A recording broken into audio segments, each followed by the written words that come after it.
What's poppin' guys, Aether here, and welcome to the 200 subscriber special. And yes, I know, it's extremely late. What better way to celebrate this milestone than to get destroyed by you guys on camera? Now taking the page from a few other card game YouTubers, welcome to Astronomica from scratch. This isn't a series, I don't have that much money. We will be taking the Dyson Advent Starter deck I unboxed a few weeks ago, 3 packs of Elysium Expedition, and my pure skill to the online battlefield known as Untapped. Will anyone even be able to defeat me?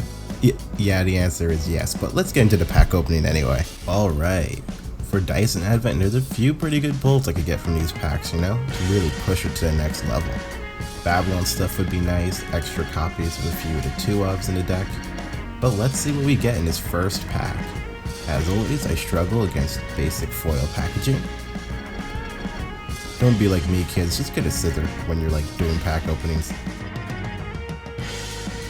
And let's get into the first booster pack. I always take the planets out first, right? We already pulled a Astral Rare, the only one in this set, boys. Elysium. Pretty spicy. I feel like I have to run this just for the memes at this point, so we'll see if that works.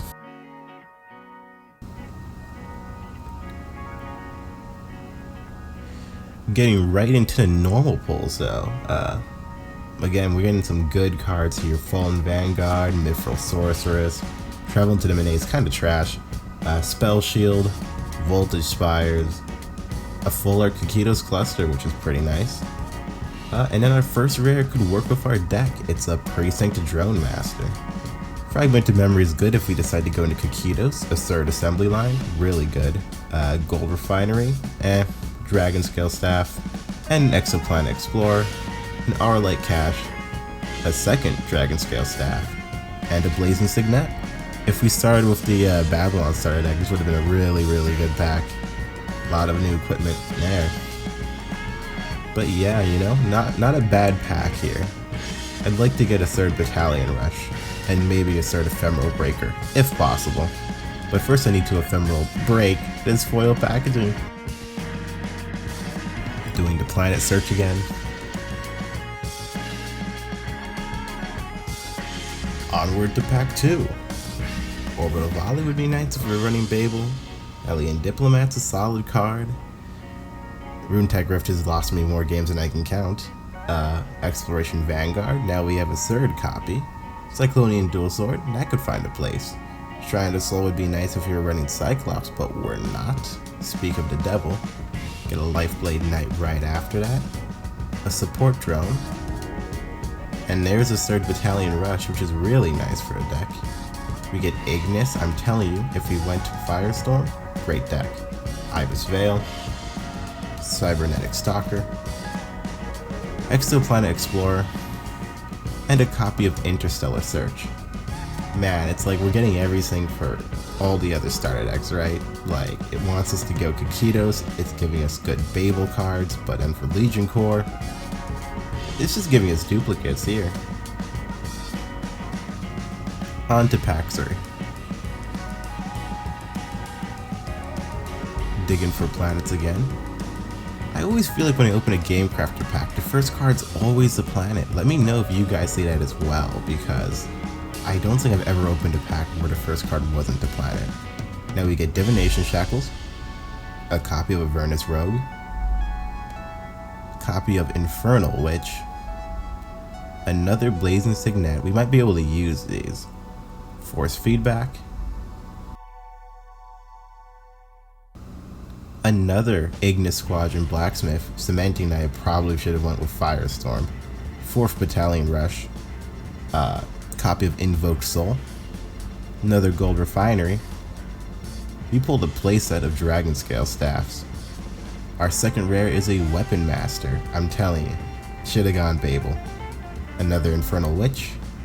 First copy of Helios 5. Now, that's good. Spell Shield.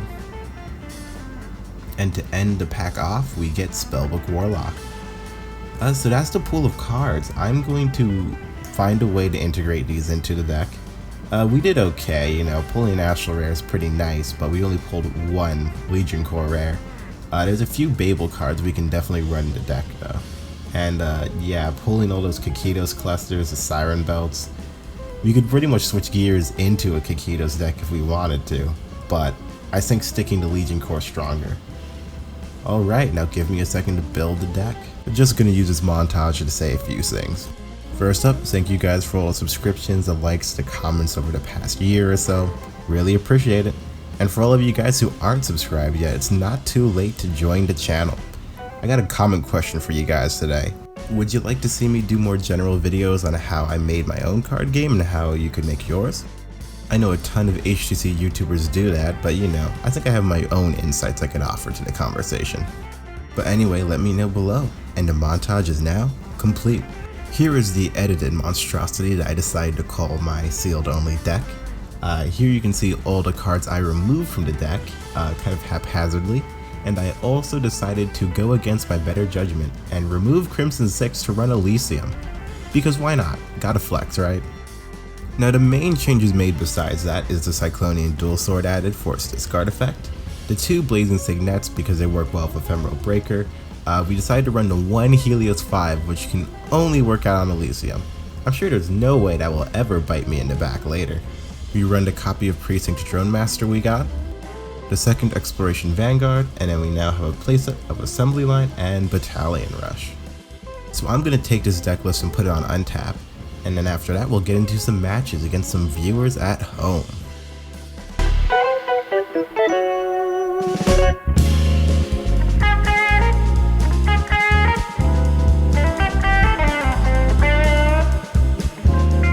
Alright, into untap.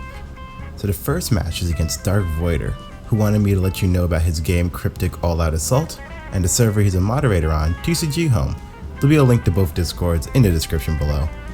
But yeah, in this game Voider is playing his favorite deck, Mono Cyclonians, which are pretty consistent and pretty brutal. Opening double Battalion Rush is actually pretty bad, because you can't use both of them on the same turn. And what better luck than getting the 1 Helios 5 I run in the deck here, while there's no Elysium in sight.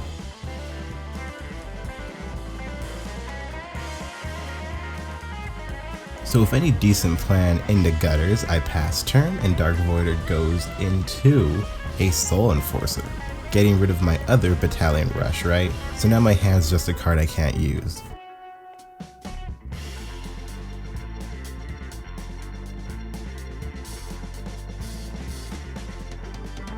So I'm like, I can't use it, let me discard Helios 5, right? There's a 1 in 4 chance I'll get Elysium. I'm not gonna get... Bruh. So running Elysium turned out to be, as expected, a bad choice. Opening Helios 5 without Elysium makes it useless fodder. And of course, as soon as I flip Elysium face up, Helios 5 is out of my hand. So, I try my best to hold off here, right? But this deck doesn't have a ton of card consistency. My Android superiors do an okay job, but he's just able to put more bodies onto the field.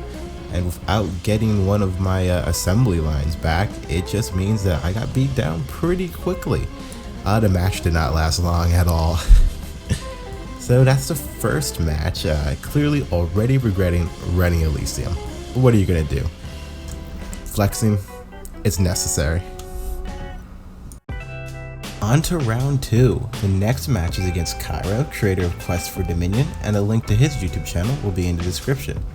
But yeah, here he opens Soul Enforcer, getting rid of my assembly line instantly, and then I draw into Helios 5, which as you've learned before is my favorite card to draw into when I don't have Elysium. So I drop Siren Belt and pass turn, and then he ends up getting a Kikitos cluster opposite of my Siren Belt and just starts poking me for damage.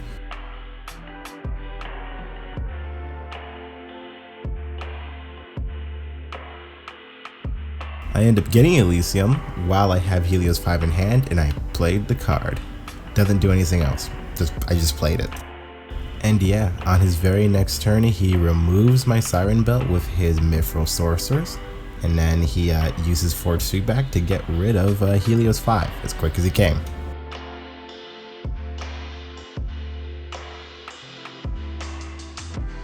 get an Ephemeral Breaker, but he just ends up bouncing it the next turn with another Mithril Sorceress, and then the game slowly comes to an end as I do not have the ability to deal with the amount of bodies he puts on the board. With this deck especially, my only removal card is pretty much Dyson Engine, as I didn't pull a copy of Radiation Zone.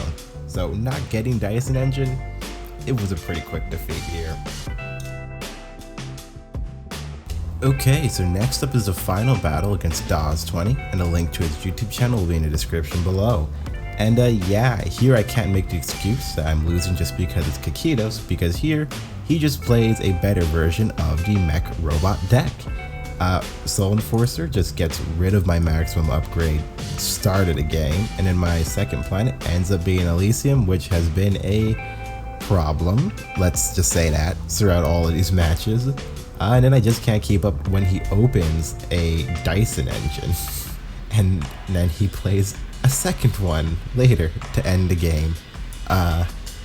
Compared to me, who hasn't drawn a single Dyson Engine in all of these matches, this match hurt the most. Definitely. And that's gonna do it for this video. Thank you guys for all the support, and I can't wait to make this 300 subscriber special. And if you want to see another episode of this, I could continue it with the cash box cards, and we could see if we can make that record 3-3 instead of 0-3. But besides that, like if you liked it, subscribe if you loved it, and I hope to see you again next time. Thank you, and take care.